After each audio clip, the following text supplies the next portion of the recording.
Ma sœur parfaite me prenait pour un punching ball jusqu'à ce qu'elle me fasse saigner, puis elle jouait les grandes sœurs protectrices devant nos parents.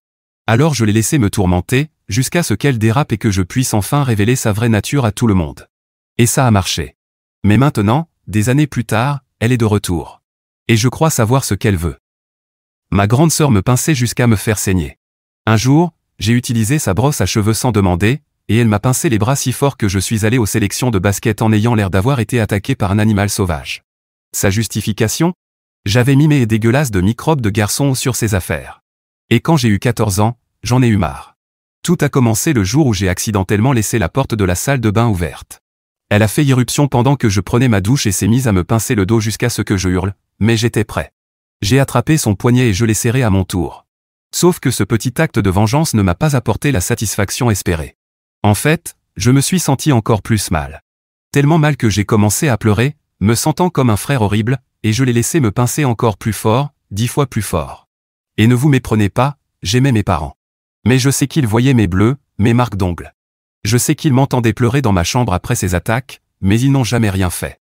Parce qu'à leurs yeux, elle était la petite princesse sociable qui faisait briller l'image de la famille.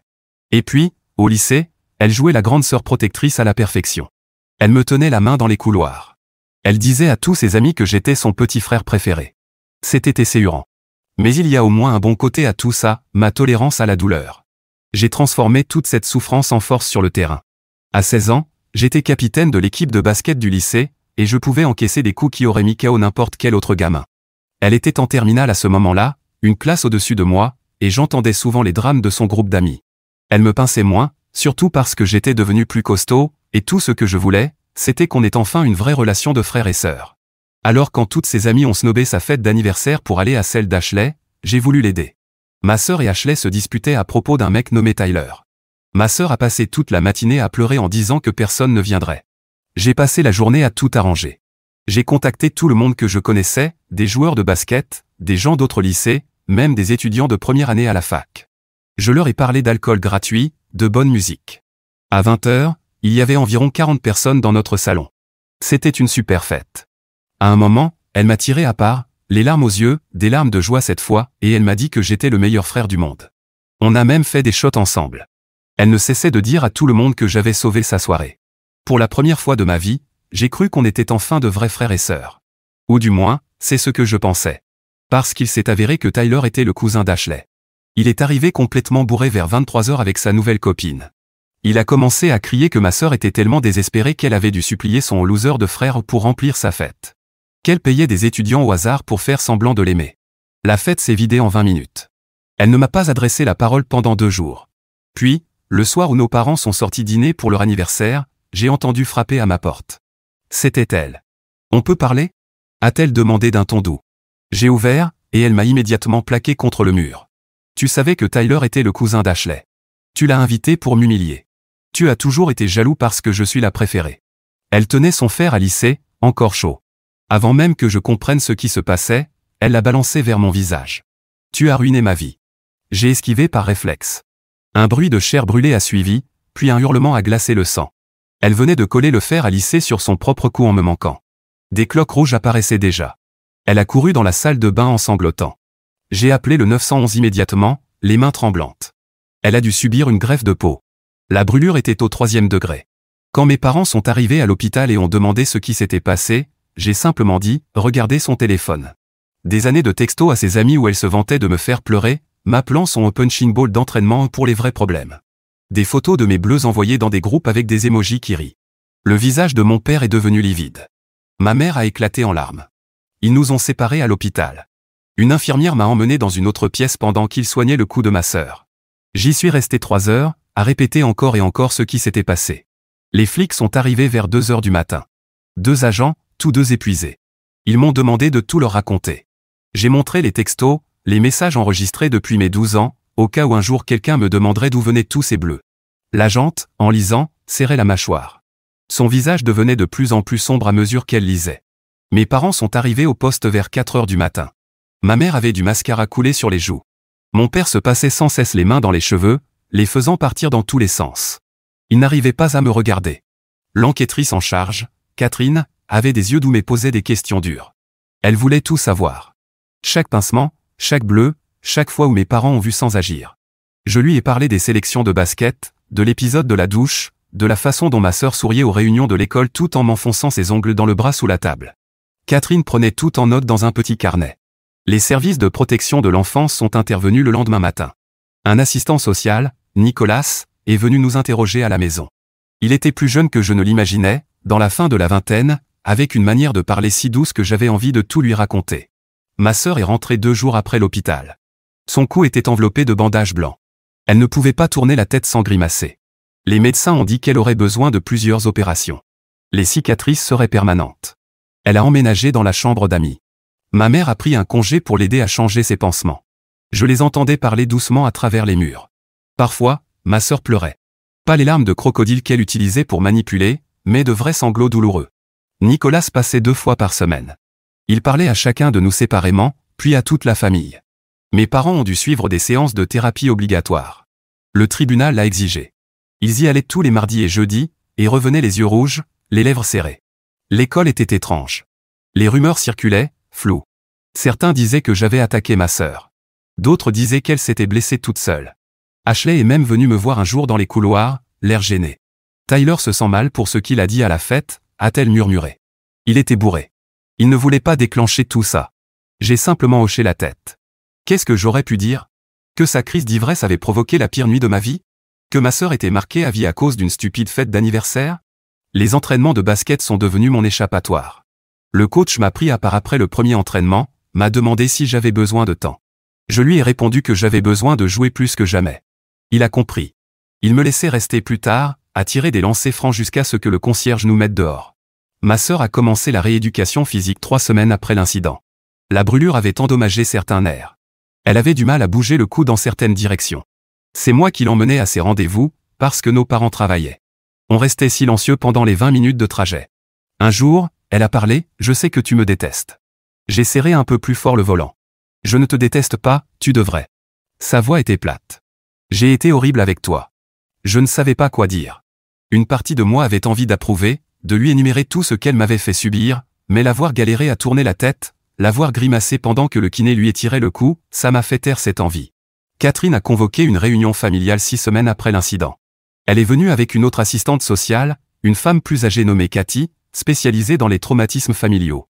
Elles nous ont tous installés dans le salon. Nous devons parler des solutions à long terme, a dit Catherine. L'enquête pénale est toujours en cours, mais nous devons nous concentrer sur la reconstruction familiale. Ma sœur devait suivre des cours de gestion de la colère. Obligatoires, comme les séances de thérapie pour nos parents. Elle y allait tous les lundis soirs. Je voyais parfois son cahier d'exercices traîner sur le comptoir de la cuisine, rempli de pages sur l'identification des déclencheurs, la gestion des émotions. L'enquête a révélé bien plus que prévu. Catherine avait interrogé les amis de ma sœur. Plusieurs ont admis avoir été mal à l'aise face à la manière dont elle me traitait. Une fille, K, avait même gardé des captures d'écran de messages particulièrement cruels, qu'elle comptait un jour montrer à quelqu'un, sans jamais oser le faire. Mes parents ont dû faire face à des vérités difficiles. Les assistantes sociales ne prenaient pas de pincettes. Ils avaient échoué à me protéger. Ils avaient permis les abus de ma sœur. Mon père a craqué pendant une séance. Il a avoué qu'il avait toujours su que quelque chose n'allait pas, mais qu'il ne voulait pas croire que sa fille pouvait être abusive. 3 mois ont passé. Les bandages de ma sœur ont été retirés, révélant de vilaines cicatrices rouges sur son cou. Elle s'est mise à porter des cols roulés et des foulards, même quand il faisait chaud. Ses amis venaient de moins en moins. La fille populaire qui dominait le lycée était devenue celle dont on chuchotait dans les couloirs. On dînait ensemble tous les soirs maintenant. Une autre exigence du tribunal. Du temps familial surveillé. Nicolas ou Cathy nous rejoignaient parfois, observant nos interactions. Les conversations étaient hésitantes, prudentes. On parlait de sujets neutres, météo, sport, émissions télé. Un soir, pendant le dîner, ma sœur a laissé tomber sa fourchette. Le bruit nous a tous fait sursauter. Elle s'est penchée pour la ramasser, puis s'est figée à mi-chemin, sa main posée sur son cou. La peau cicatricielle ne s'étirait pas comme une peau normale. Je me suis levé pour l'aider, mais elle m'a repoussé d'un geste, je gère. Sa voix était tendue. Elle a réussi à récupérer la fourchette, mais quand elle s'est redressée, des larmes coulaient sur son visage. Ma mère a tendu la main vers elle, mais ma sœur s'est écartée, ne fais pas ça. Juste, ne fais pas ça. Elle a quitté la table, son assiette à peine touchée. On a entendu la porte de sa chambre claquer. Nicolas a pris une note dans son dossier. Il avait toujours ce dossier pendant nos dîners. Il ne parlait pas beaucoup, il observait et écrivait. Le lendemain matin, j'ai trouvé ma sœur dans la cuisine à 5 heures. Elle essayait de se faire un café, mais ne pouvait pas assez lever la tête pour voir si elle avait bien rempli la cafetière. Il y avait de l'eau partout. « Laisse-moi t'aider », ai-je dit. Elle s'est écartée sans discuter. C'est là que j'ai vu les bleus sur ses bras, récents, des marques violettes et jaunes qui ressemblaient à des empreintes de mains. « Qu'est-ce qui s'est passé à tes bras ?» Elle a baissé ses manches. « Rien. Je marque facilement maintenant. Les médicaments rendent ma peau sensible. » Mais je reconnaissais ces marques. J'en avais assez porté pour savoir à quoi elles ressemblaient. Quelqu'un l'avait saisie brutalement. À l'école, ce jour-là, j'ai vu son ex-meilleure amie, Mia, la coincer près des casiers. Mia gesticulait violemment, l'agressait verbalement. Ma sœur restait là, immobile, encaissant. La fille qui dirigeait les couloirs d'une main de fer ne savait même plus se défendre. Je me suis approché. « Tout va bien ici ?» Mia s'est tournée vers moi. « Oh, regardez. La victime vient sauver sa sœur psychopathe. Trop mignon. On s'en va ?» ai-je dit, en guidant ma sœur loin d'elle. Dans la voiture, après les cours, elle a craqué. Ils me détestent tous. Tous les gens du lycée pensent que je suis un monstre. Mia m'a attrapé hier, m'a dit que je méritais pire que ces cicatrices, qu'elle aurait préféré que le fer à lisser atteigne mon visage. Je ne savais pas quoi répondre. Une partie de moi comprenait leur colère. Ma sœur avait blessé beaucoup de monde au fil des années, pas seulement moi.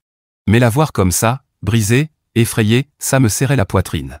Catherine a organisé une séance d'urgence cette semaine-là.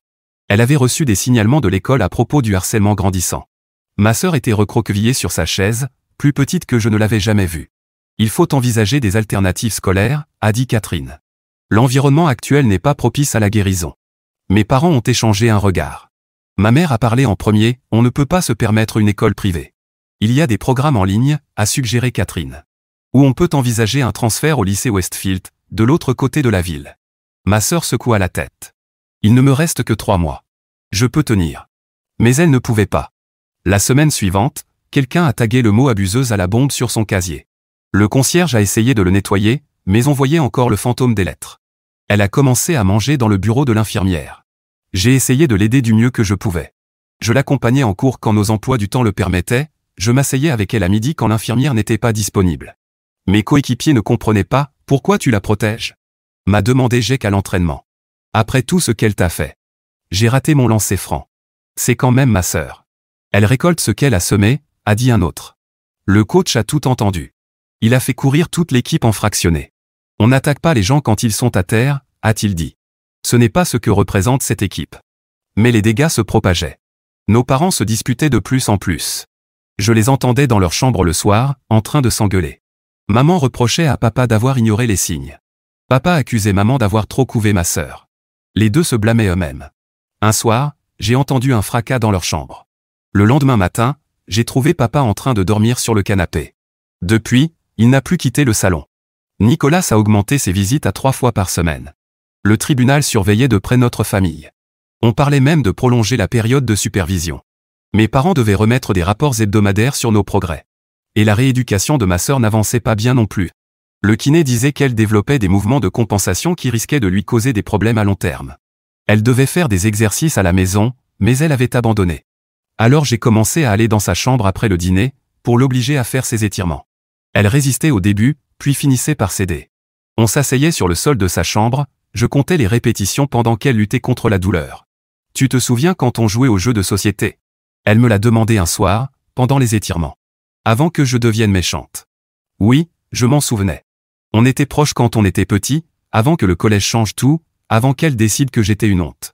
Qu'est-ce qui s'est passé? Ai-je demandé. À quel moment tu as commencé à me détester? Elle est restée silencieuse un long moment. Je ne t'ai jamais détesté. Je détestais le fait que tu étais meilleur que moi. Plus gentil. Plus vrai. Les gens t'aimaient pour ce que tu étais. Ils m'aimaient juste parce qu'ils avaient peur de moi. L'aveu est resté suspendu entre nous. Je l'ai aidé à faire son dernier étirement, regardant son visage se crisper de douleur à cause des cicatrices qui tiraient. 2 semaines avant la remise des diplômes, tout a explosé. Ma sœur allait mieux, elle gardait la tête basse, essayait juste de tenir. Et puis, quelqu'un a posté les captures d'écran en ligne. Tous les messages qu'elle avait envoyés sur moi au fil des années. Les photos de mes bleus. Tout. Le post est devenu viral dans notre communauté scolaire. Des parents ont réclamé son exclusion. Le proviseur a dû organiser une assemblée d'urgence sur le cyberharcèlement. Mais ça ne changeait rien. Le mal était fait. Ma sœur n'est pas rentrée cette nuit-là. Mes parents ont appelé la police à minuit.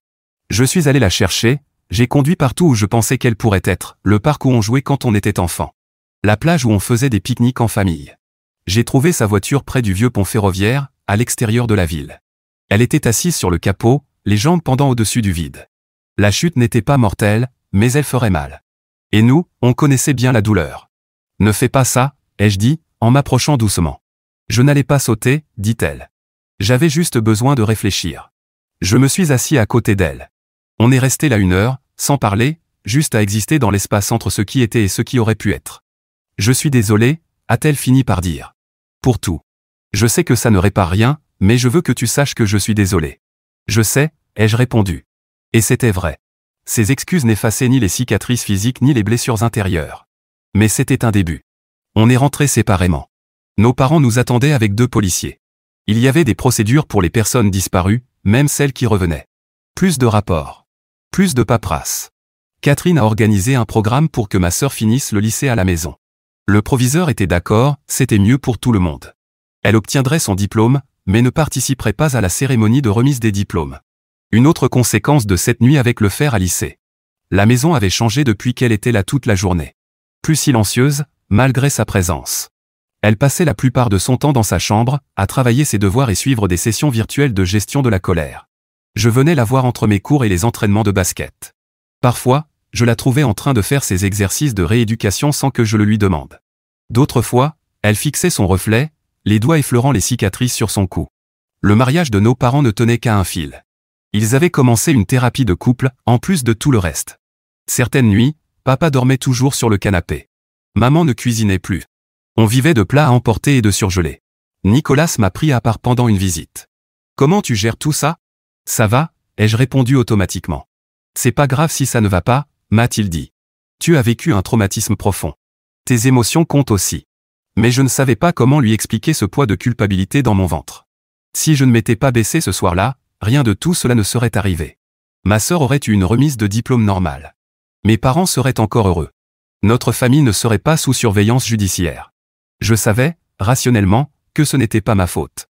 Elle avait tenté de me frapper au visage avec un fer à lisser encore brûlant. Me baisser avait été un réflexe. Mais ce n'est pas parce que c'était rationnel que la culpabilité disparaissait. La saison de basket s'est terminée avec notre qualification pour les régionales. J'ai joué mon pire match. Impossible de me concentrer. Je ne cessais de penser à ma sœur, restée seule à la maison pendant que tout le monde célébrait. On a perdu de 12 points. Après le match, le coach m'a retrouvé dans les vestiaires. Tu portes beaucoup sur tes épaules, m'a-t-il dit. Mais tu ne peux pas porter les fardeaux des autres. Parfois, les gens doivent faire face à leurs propres conséquences. Il avait raison. Mais ça ne rendait pas plus facile le fait de voir ma sœur souffrir. La fille qui m'avait tourmenté pendant des années était devenue celle dont je m'inquiétais en permanence. L'ironie ne m'échappait pas. Le jour de la remise des diplômes arriva, accompagné d'une chaleur inhabituelle pour un mois de mai. J'ai mis ma toge et mon chapeau, essayant de ressentir un peu d'excitation pour cette étape importante. Mes parents sont venus séparément, assis chacun d'un côté de l'auditorium. Ma sœur, elle, était restée à la maison. Quand j'ai traversé la scène, j'ai pensé à elle dans sa chambre, en train de regarder les stories Instagram de ses camarades en train de fêter leur diplôme. Une partie de moi voulait rentrer directement à la maison, zapper les fêtes, mais Nicolas avait été clair, je devais préserver ma propre vie, mes propres étapes. Alors je suis allé à la fête de Jake, j'ai essayé de faire semblant. Mais quand quelqu'un a fait une blague sur les sœurs cinglées, je suis parti. Je me suis retrouvé à conduire vers la maison, toujours habillé de ma toge. Ma sœur était dans le jardin, en train d'essayer de planter des fleurs dans le parterre abandonné de maman. Le kiné avait recommandé le jardinage pour améliorer sa mobilité cervicale. Elle a levé les yeux quand elle m'a entendu passer le portail. « Tu ne devrais pas être en train de fêter ça ?» a-t-elle demandé. J'avais envie de jardiner, ai-je répondu, en attrapant une truelle. On a travaillé en silence, plantant des ailiers d'Inde et des pétunias. Le soleil nous écrasait, faisant briller les cicatrices sur son cou à travers la sueur.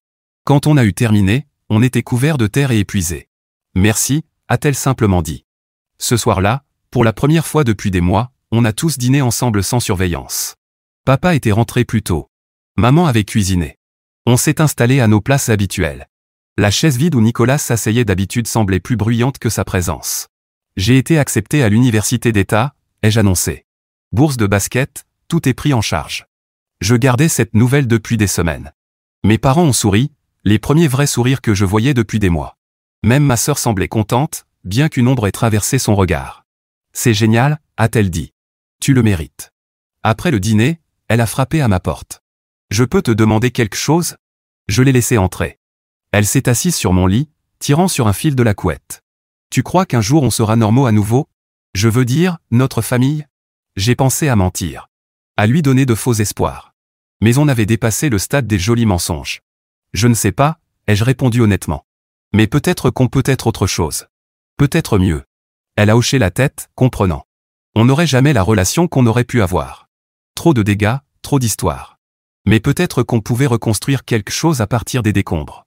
Catherine est revenue une dernière fois la semaine suivante. La période officielle de supervision touchait à sa fin. Nous avions rempli toutes les obligations imposées par le tribunal. L'enquête avait été clôturée sans poursuite pénale, seulement une obligation de suivi et de conseils familiaux. Vous avez tous fait des progrès considérables, a-t-elle dit. Mais le vrai travail commence maintenant. Sans surveillance, sans obligation. Juste vous, en tant que famille, qui devez trouver comment avancer.